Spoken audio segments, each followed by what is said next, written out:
As Europe and indeed other parts of the world prepare to mark the 100th anniversary of the end of the First World War next month, President Macron of France has chosen this particular anniversary to do things differently.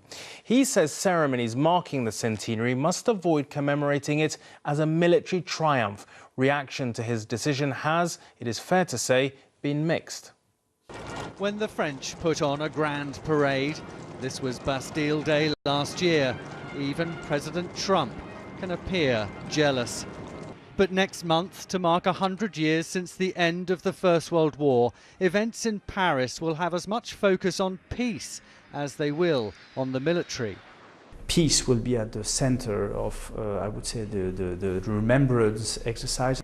Joseph Zimet is in charge of the organising committee and reports directly to the president. President Macron clearly has a say in how these events are planned.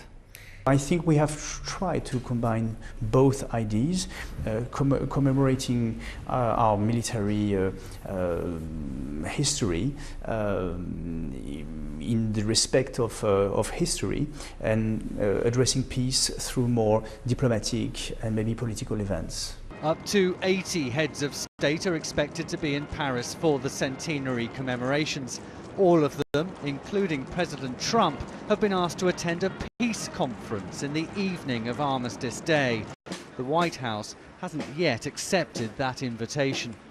There is tension between the military and civilian organisers of the events planned here in Paris on Armistice Day, with an apparent fear that any celebration of a glorious victory would somehow offend many French people who see the war as a misguided mass slaughter. And in the cafes of Paris this evening, a sense of the balance between respect for the fallen and promoting peace. They give their lives for us, they protect us, so they deserve some respect as well. The focus should be on peace. The focus of military was more, the few years after the end of the war. Right now, nobody remember about it, so right now it's more about the peace. In France, the sacrifice will never be forgotten, but the way the First World War is being remembered is changing. Angus Walker, News at 10, Paris.